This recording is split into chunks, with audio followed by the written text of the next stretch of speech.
We're excited to be able to continue to play here at the Barclays Center. I thought, once again, Rhode Island played us tooth and nail all the way to the end, and I thought our guys made some big plays to come away with a victory on a night where obviously we didn't shoot the ball at a high clip. But we made free throws tonight. I thought we attacked the rim, and we got some good contributions from a lot of different players. So we're excited to take on the challenge versus the George Washington Colonials tomorrow.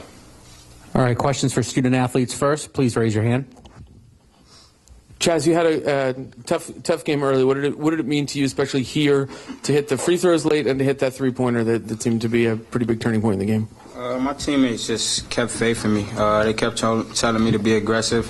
Whenever I would miss, they would tell me the next shot is going in. So, I was just playing with confidence down at the stretch, and I feel like I haven't done enough this game to, help my team, and I didn't want to let them guys down. So I felt like I needed to make a stand somewhere. To follow that for anybody else on the stage, what did that shot mean at the point in that point in the game? Darren, go ahead. It was big. It was definitely a crucial shot that he made. But the whole second half, he just didn't let up. We wanted it more, and we went out there and we got the job done. Chaz, who'd you have here tonight watching? I imagine close to home or? Yeah, I don't even know. Did you have a bunch of family and friends? Yeah, or? A lot of family and friends there, and I didn't deal with that this year. I let my mom and family deal with it, so I don't even know who's in attendance. Half of Brooklyn. Chaz, I was just going to ask you, you had a very visual reaction after that three-point shot. If you wanted to make another comment on what was going through your head when it went to the net. Just expressing myself. Throughout the whole game, it's been tough for me. I haven't been making shots, and I felt like I wasn't making shots, so I wanted to take the defensive assignment in the second half and guard Munford. And, once I made a shot, I was just like, finally, thank you. And here we go. I know I wasn't going to miss too many, so I was just waiting for one to go in.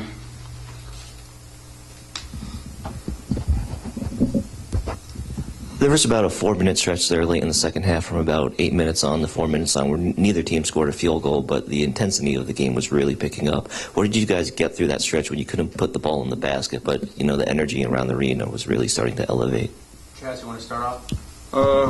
We was just playing. We was trying to find a basket, trying to score, but, the way the game was going, we was just getting stops and, making great contests on both sides of the ball. So, it was kind of tough, but that's the type of pace we wanted to play with. And it was just like, wow, one of our shots got to fall in sooner or later because this is how we usually play. I came in late. I apologize to ask. But, Chaz, can you talk about the spark that Maxey gave you guys? Oh, man. 4 for 6, 7 rebounds, 15 points off the bench. That's great right there. And, he was the one that kept us going in the first half and early in the second half, honestly. With his energy and, the way he came out to play, guys just didn't want to let him be the only one out there doing it. So, everybody else just jumped on his shoulders and said, we're going to follow your lead. Derek, why do you think your team kind of succeeds in the same way? It's like the same formula every time. It's a sluggish start, and then all of a sudden you just seem to turn it on. That's not how I'm coaching, I do think that we were a little out of sorts in the first half. A lot of things weren't going our way. We kind of started like playing a little selfish, I should say. Just one dribble but these guys are older. They're more mature. We had a good halftime. Kind of powwow, if you want to call it that, and they came out and played hard in the second half, competed at a high level, and it's really a testament to their makeup. I think we got good kids that have their hearts and heads in the right place, which is important in tournament play. Any more questions for the players? I apologize if this has been asked already, but in the second half, maybe especially in the last 10 minutes, was it a case of you guys were going to have to win the game on defense and hopefully your offense was going to catch up? Yeah, pretty much. As we can see, we were 17 for 54 today, so not many shots was going in, and 3 from 15 from 3, so no shots really was going in, and the free throw line kind of saved us, but we just wanted to bear down on defense. We knew our shots wasn't falling, so we can allow them to score and let them keep their lead going. So we just wanted to go out there and make a defensive stand, and we usually know that every time we play the defense we're capable of, it always leads to easy offense. One more for these guys.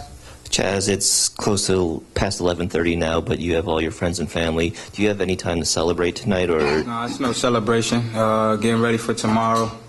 God willing, we celebrate on Sunday. All right. Guys, thank you. Coach Kellogg will stick around for a couple more questions. See you guys in a minute. All right. Thanks.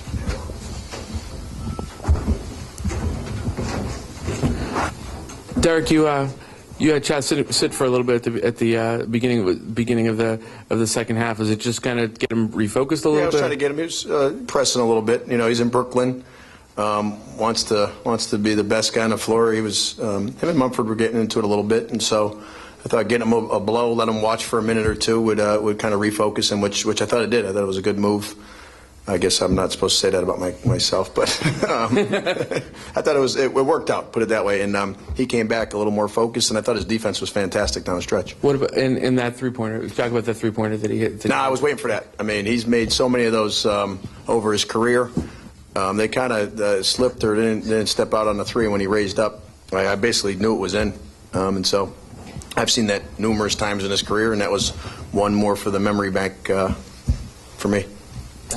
With the way the game was trending in the second half, Derek, it seemed like everyone was growing frustrated with the inconsistency of the flow. But that said, and the way that you guys have played Rhode Island, did that actually benefit your team just to kind of get the game to kind of be tossed in mud, so to speak, and then you guys really seem to capitalize on that? Absolutely. I thought the first half had no flow, at least for how we want to play.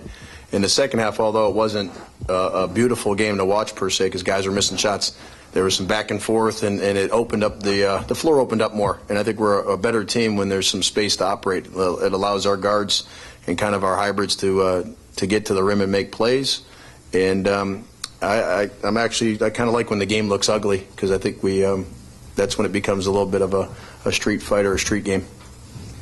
It looked like they were extending on Trey quite a bit. What were you telling him there with those two baseline drives? What adjustment did he make? He did a great job. Trey's shifty. That play was actually set up to post Sampson, and they did a nice job of fronting him or kind of getting on his side. And Trey, on that one, he went baseline, really just he created for himself.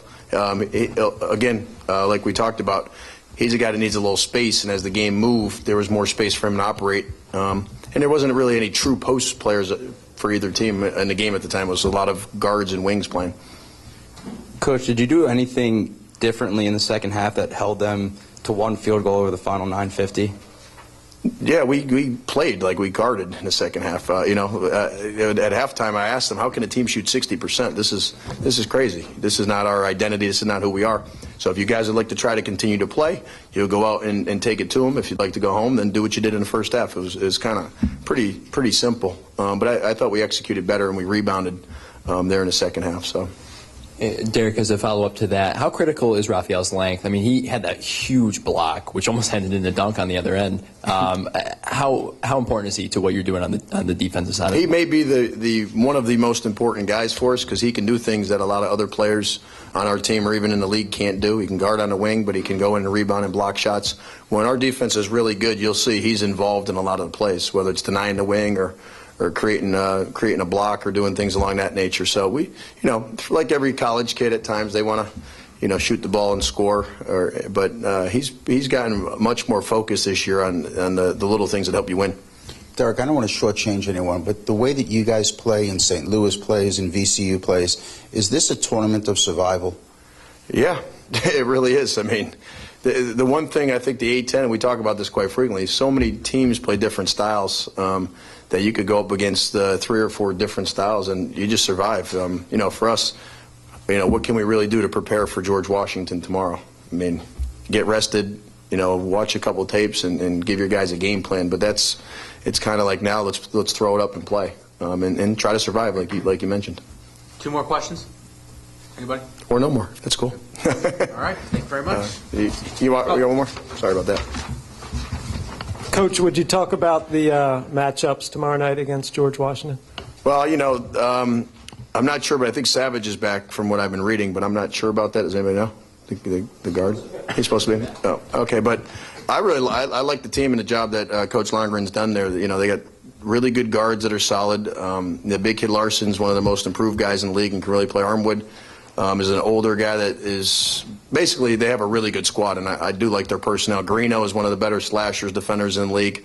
McDonald and Creek, I mean, they go 6 really strong, as good as anybody guys in the league with their 7th and 8th guys. I'm very good. They're an NCAA tournament team that has improved as the year's gone on, and we'll have to be ready for their 1-3-1 and also their man-to-man defense. I mean, that's their staple, and I thought we did a good job against it at down there, but. with not a ton of time to prepare, we'll see if our guys remember how we attacked it. So thank you. Appreciate it. Thank you.